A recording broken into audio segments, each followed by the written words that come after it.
Hi friends, আমি সহেলি Putu family থেকে এই 2026-এ একটা দুর্দান্ত হোলি আমি কাটিয়েছি এবং ছোট ছোট ভাই বোনদের সাথে। দেখো, এই হোলিতে কিন্তু এবার আমরা ঠান্ডাই তৈরি করেছিলাম বিভিন্ন রকমের ফল দিয়ে এবং যা যা লাগে উপকরণ মোটামুটি ঠান্ডাই তৈরি করতে। এবং সত্যি কথা বলতে ভাই বোনদের উৎসাহতে এত মজা করেছি দোলটাতে।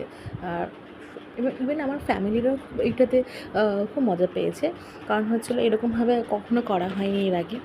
আর খুব ছোটো ছোটো জিনিসগুলো দিয়েই আমাদের বাড়িতেই ঠান্ডাই তৈরি করেছিলাম আমরা, এবং খুব আনন্দ করে মানে এইটাকে পালন করেছি।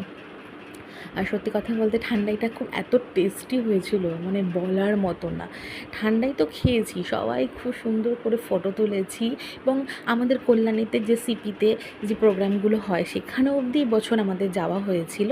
সত্যি কথা বলতে হ্যাঁ, সেখানেও একটু বেশ নাচ টাচ করে খুব মজা করে দুপুরটা সকাল থেকে দুপুর অবধি, এবং শুধু হোলির দিন না, আগের থেকে প্রিপারেশান ছিল। প্লিজ তোমরা ভালো লাগলে একটু লাইক করো।